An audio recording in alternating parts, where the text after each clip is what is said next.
100k or something. It was something phenomenal. Look, they're crazy good off road, but they're all kind of computerized these days. A lot of computers in them. Yeah. Coming petrol only as well. Petrol only. Yeah, too. petrol only, and apparently they drink like IFS. Of course. Yeah, and IRS as well. IRS too. Yeah.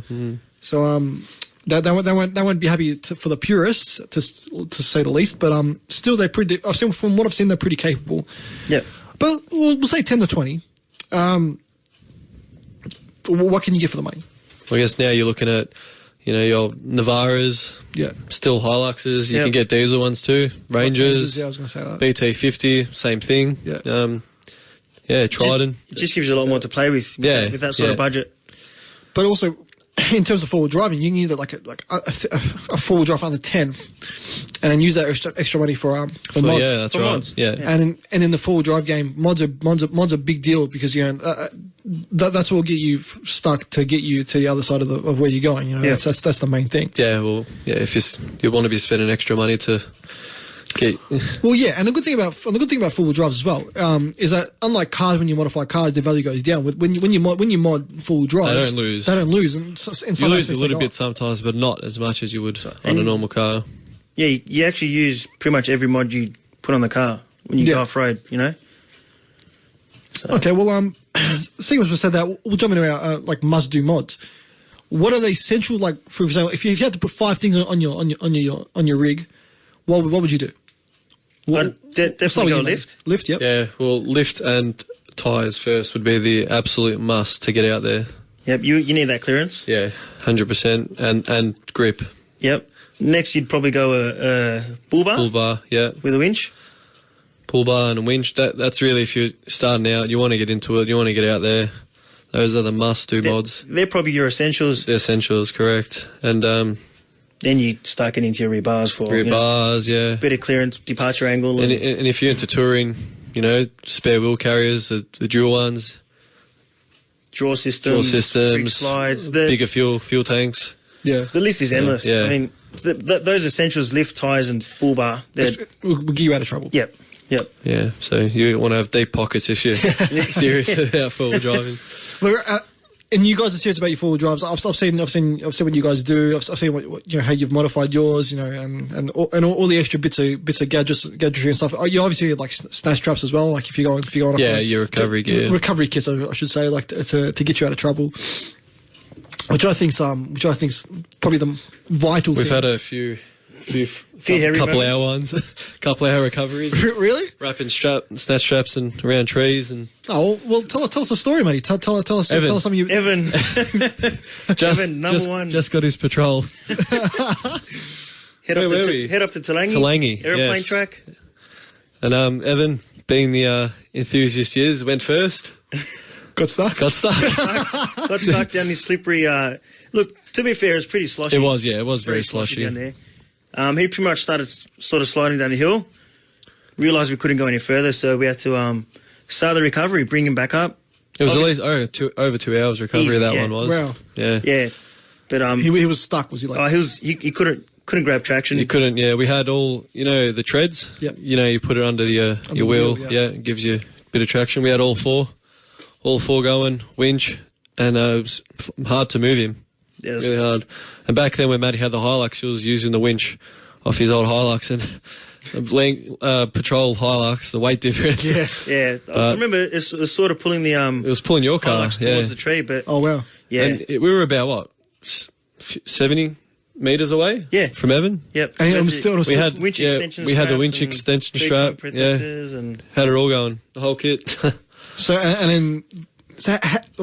How did you get him out in the end? Just perseverance? Perseverance. Yeah. Don't give up. Yeah. Otherwise, his car was going off the cliff. In situations like that, you really got to know what you're doing. I think. You got to act put fast a lot of thought into what goes on in the recovery and all that kind of stuff. I guess keeping a cool head as well. Of course. Not panicking and saying, oh, crap. What am I doing? Evan was watching a movie while we were recovering him in the car.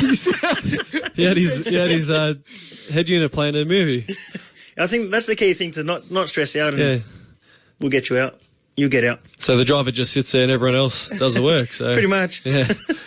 And see, that's a good thing. That's a good thing about like the car community in general. Even whether it be a 4-wheel drive or you be just sports car or whatever it is, you always tend to look after each other, and especially to be honest, the most looking after happens in the 4-wheel drive community. Yep.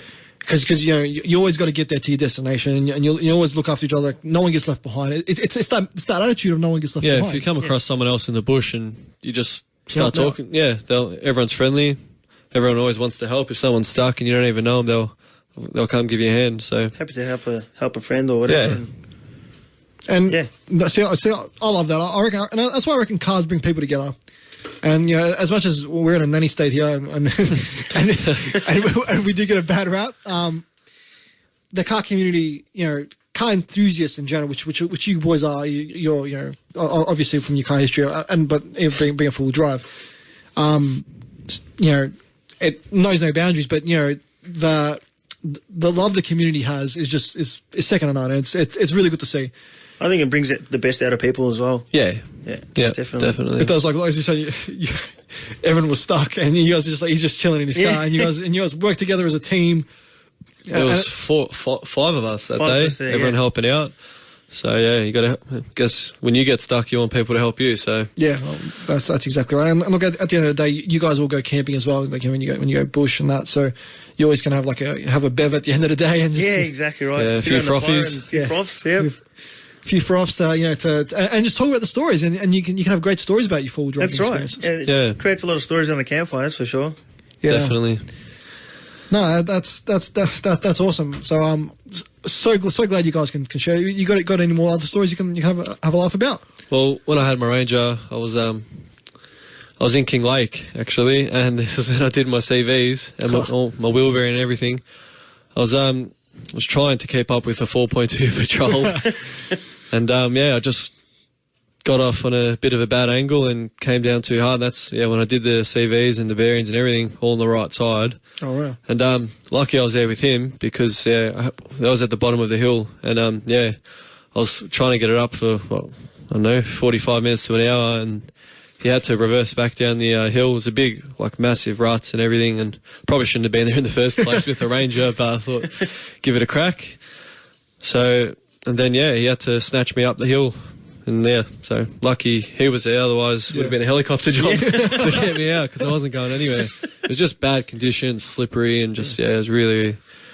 But I guess that's what. Sorry to interrupt. But I guess that's the fun part about 4-wheel driving. The challenge of the point of 4-wheel driving is to get stuck and say, "Oh, how am I going to get out of this one?" Of course, that's right. I went through that big bog hole. Yeah, sunk the car. No, that's good. Look, we'll get to a song. You've got to go anyway, Luka. Yeah. But thanks for coming on the show. No worries at all. You'll have to come on again, and we'll have to do the quiz with you. Because Matty's doing the quiz tonight. He's pretty nervous about that. I'm pretty nervous about that. I am. Well, to beat is Anthony, and he's on 7. So I'm pretty sure you can have a good chance with this. But thanks for coming on. No worries at all. So, and your lovely girlfriend here as well. She's in the studio with us. Yeah, she's just here chilling. She's just here chilling. Yeah, just give a shout out to good old mate Paul in the 4-wheel drive group, the Frothers. The Frothers. Give them a shout out. So that's your 4-wheel drive. That's our 4-wheel drive group. Yeah, that's our little group. So we call ourselves the Frothers. The good old Froths. So thanks for coming on. All and good. Sorry, you got to leave a bit early, which is a bit of a shame. We're only halfway through the show, but always next time. There's always next time. I have to get you back on, and if you're interested in coming on the program, send me a message on our Facebook page, and we'll make a time. Be happy to get you on. Share your love of cars with us in the community. We'll go to a song first anyway, but thanks again, Luka, for coming on. No worries at all. And we'll see you soon. That's right, 98.9 Northwest FM. You're back on CarTorque with Matty J. Well, Luke has left us. He's departed us. I heard the 4-wheel drive start up and go with his lead exhaust. But we're still joined by the awesome Matt. It's another Matt. Another Matt. Can't not know enough of Matt. So. Can't escape the name. It's a great name. It's a great name. I'm not gonna lie. Just putting it out there. So he's got a couple of stories to tell, but we'll ask you, what's your dream 4-wheel drive? If you could get one, what would be your dream 4-wheel drive? That's a tough question to answer because the car I bought now, the 100 series, it ticks all the boxes for me. Yeah. It's got the power, it's got the comfort, little to none road noise, Probably the only downfall for it is being constant four-wheel drive. Okay. Is you get the backlash. Yep. But, you know, it's little things. It's the little things. Does it use more fuel for being constant all-wheel drive? Or? It would. Yep. Being the heavier Yeah, of course. heavier drivetrain and all that, being all-wheel drive. But, look, it wouldn't be that much of a difference to, you know, your rear-wheel drive. Yeah. No, Nothing to brag about, really, I think. Yeah, but so that's you drew for, because you were telling me during the break, and I think and when we were coming to the studio that you're gonna keep it, mate. You're happy with it. And, it's a car that'll last forever. Ever, yeah. It's a Toyota for one. The world will end and the car will still be going. Yeah, that's right. Yeah. What about your dream car then, Matty? If we're talking about cars in general, like all sorts of cars, like it could be a four-wheel drive as well. Or, Okay. It's a tough question. There's too many to choose from. There's that many cars out there that I'd love to own, but I'm going to have to go with the classic. Yeah, of course. I'm going to have to go with the classic. It's going to be the XY. I know it's common and all that, but it's just the lines of the Aussie muscle, you know? Yep. Aussie muscle. Could not agree more. I'm pretty sure most people love a HO. Yep. Yeah, everyone loves a good Hoey, and you know, especially in Phase 3 trim. Of course. Can't go wrong with those. But it's a classic, and you know, it just shows you how much they've appreciated in value. Like I think a couple of years ago they were tipping $1 million. Yeah. They've come back down a little bit here and there, but value wise they're still pretty ridiculous. Of course. But good cars, good Aussie muscle car. Gotta love some Aussie muscle. Well, we still got to have an episode on Aussie muscle. We haven't done that yet. That's going to be a topic for the next coming weeks. For your four-wheel drive experiences have led you to have some funny stories in the past. Of course. Some funny ventures. You were telling me some during the break. So you tell me some funny ones. Why don't you tell the people of our lovely community some of the best four-wheel drive stories you've had? All right. Well, I'll start off with some of the touring we've done. So shout out to my brothers Alex and Evan that I went on touring trips with. We went to Robe in South Australia. So that was an experience in itself, you know, sand driving, and so we pretty much based ourselves in Robe. Spent, you know, the day driving to Beachport along the sand, you know, going up the sand dunes and having all that sort of fun. The place is just amazing. I've heard it's good to drive there. Oh, of course. Yeah. I'd recommend it to anyone, you know, driving along the beach. You got to be ready to recover somebody quick. Yeah. Also know your tyre times and all that shit, don't get stuck down on the sand when the tide's coming. But that's probably one of my favourite trips we've done. You have to adjust your tyre pressures as well going the sand. Yeah, you let down your tyre pressures. I think we went down to 16, 15 PSI. Okay. Just so they bag out a bit and you get a bit more grip. Grip, yeah. It does help a lot. Bagging out the tyres. Yeah. Well, obviously in sand you just sink, so you have to find hard sand, I'm guessing. Yeah, and also keeping your revs up helps a lot. Yep. Keep those revs up and don't stop. Just keep moving. Just keep going. Wait till you hit the hard stuff and you'll be right. I remember when it's not really a four-wheel drive, but my dad bought a Territory a few years back. Yep. He bought one brand new, and we went on a four-wheel drive track for a laugh. And I'm like to Dad, I'm like, we're going to get stuck. He's like, nah, we'll be all right. And we go on there. It did all right, yeah. It was doing good. Anyway, on the way back, because we went fishing and that. Yep. And on the way back, we were driving and we had to stop just before the on-ramp to get back up to, like out of the sand. Yep. And we're waiting because there was some cars. There was a car stuck. There was a GQ Patrol stuck. And by the time we waited, the car just sunk. And it was like the seals were like legit. It was laying frame. Oh, it's how low it was. So we had to call my grandfather to come get us out. Then he went to get us out. He got us out. Then he got stuck. So reaction. So we had to get him out, and we got stuck again. So anyway, we were both stuck. Then we had to call my uncle. My uncle came here with this Hilux, pulled all two of us out. Yep. We eventually got up, and I was like, I'm never going forward driving again. That's it. I'm done. Just the sour taste in his mouth, did it? Oh, yeah. He's just like, nah. Tell him to come along with us. See what it's really like in a real four-wheel drive. He'll have the time of his life. Oh, no. It's I had so much fun. Like I was there, like pissing myself laughing. I was just like, I shouldn't be because my dad was freaking out. It was like his $60,000 car just like stuck, and the tide was coming in, and we were just like, oh crap, what are we gonna do? But yeah, good times that was. It was a good Christmas that trip. It's you know what? It's good fun getting stuck in the sand. I'll be honest. I've been stuck a few times down to the up to the side steps actually, and had to get pulled out. But yeah, it's good fun. It's all part of the experience. That's right. If you don't get bogged, you're not doing it hard. You're not doing it harder. You're not doing full. You're not full driving. That's right. If you don't get stuck, you're doing it wrong, people. You're doing it wrong. Easy.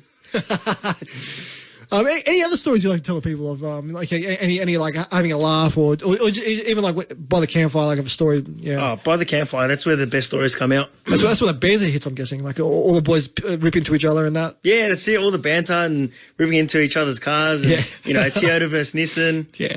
But it's all good fun, as long as you can take it, have a joke, and But there's nothing like sitting around a campfire at the end of four-wheel driving and sinking a few beers. Yeah, well, like with the boys at night in front of the campfire, having some food, having a good laugh. Yep.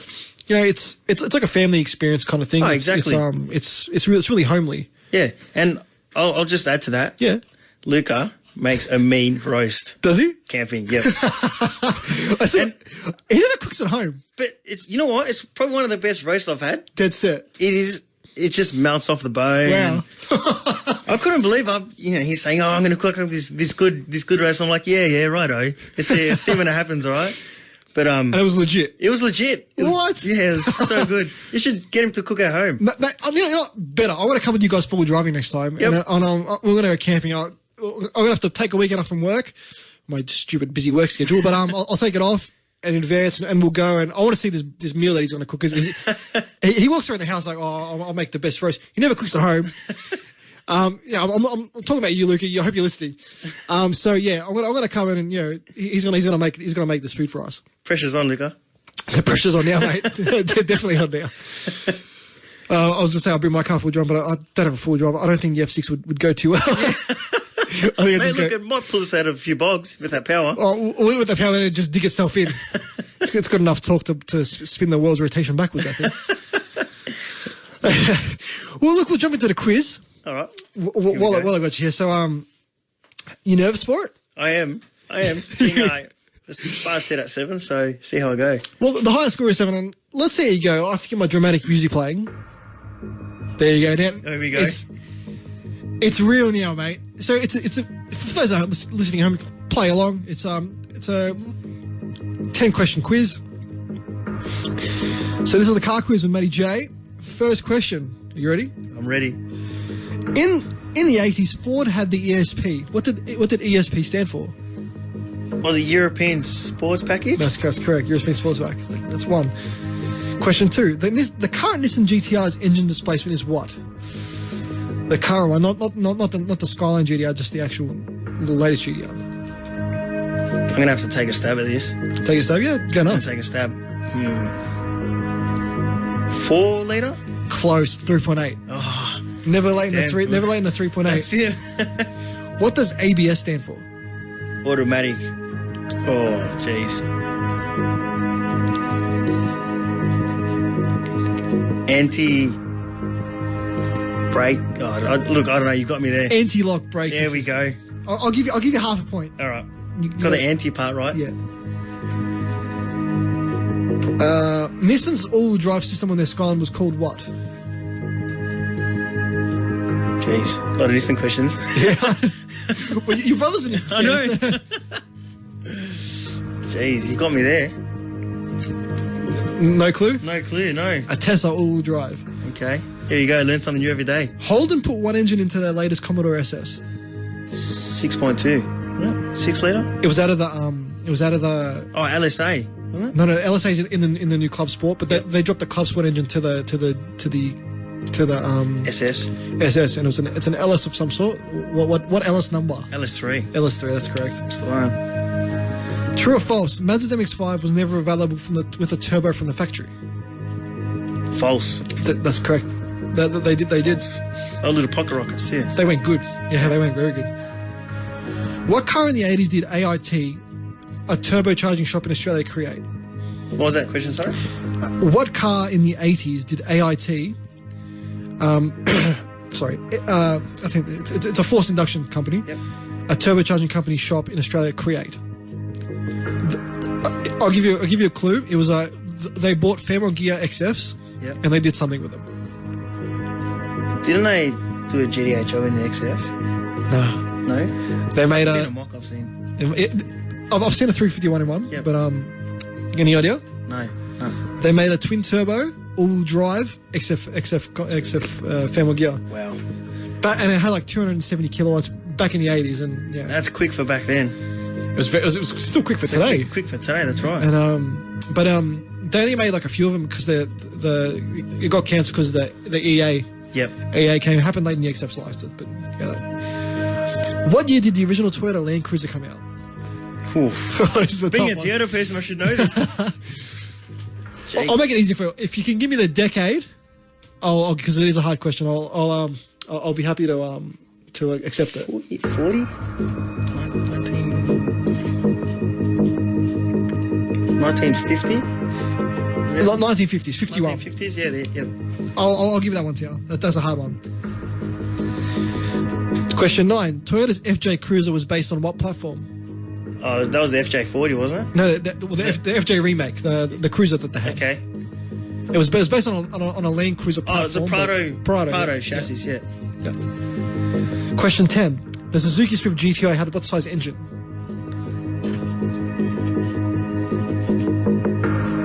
1.6? No, it wasn't 1.6. Would you like another stab? I'll take another stab. Hang on. Suzuki Swift. 1.3? 1.3. Yeah. They were 1.3 twin cam. You got 1 point something.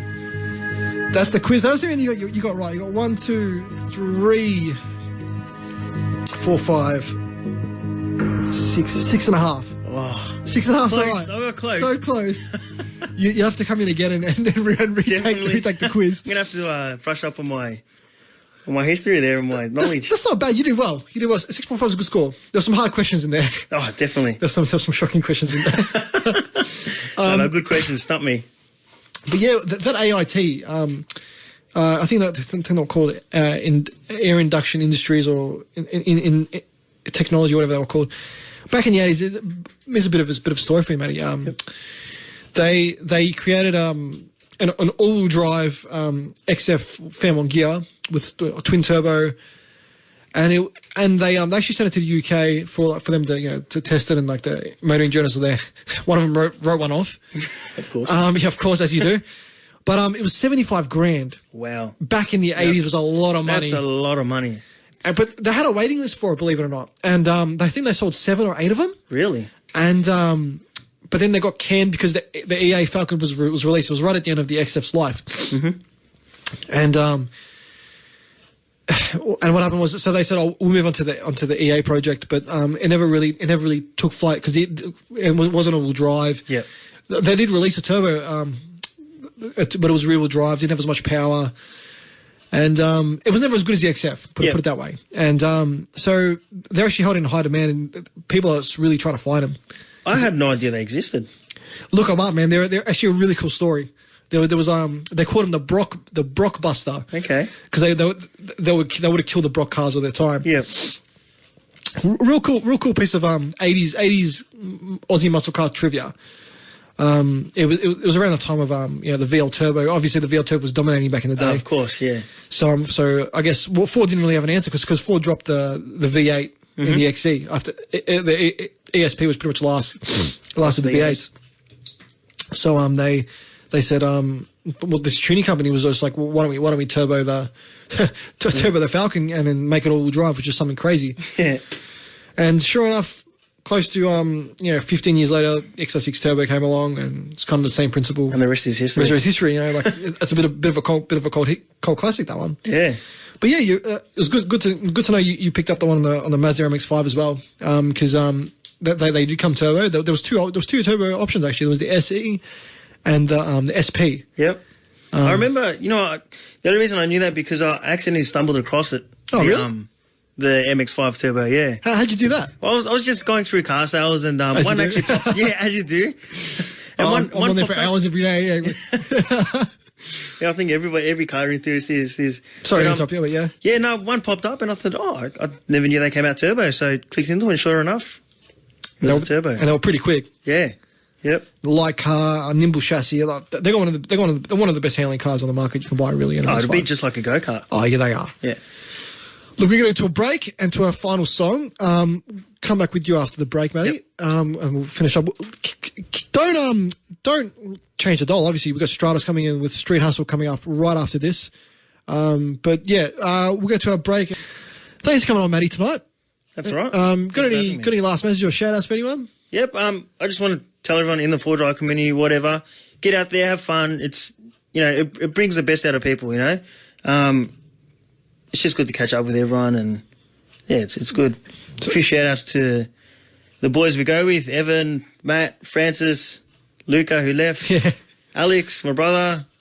Yeah, it's just good to get out with you boys. Hopefully organise a trip soon. So just messages there. Get out and go. Have fun. Get out with nature. Go take your car. Go bush bashing. Go get out of the city. Out of the city. Yep. Fresh air. Exactly right. The air does smell a lot better. It really does. You don't realise how much of a difference it does. But yeah, definitely just go for a drive. Really, just get out there and make the most of it because for all we know, could end tomorrow. You don't know. So it's life's a bit crazy, but let's not get too philosophical. It's not even a word. I'm not even thinking about it right now. But yeah, look, we're pretty much done for tonight. So thanks for your shout outs. I'll give a shout out to my lovely lady Avini as well, and my family, and thanks to you, Matty, for coming in. No, thank you for having me. It's been an honour to have you on, and thanks to Luka as well, and his girlfriend Emily for popping in as well. So yeah, we'll be on the same time next week. Stay tuned though. We've got Stratos coming in for Street Hustle now. But in the meantime, thanks again, Matt, and see you next week. Take it easy.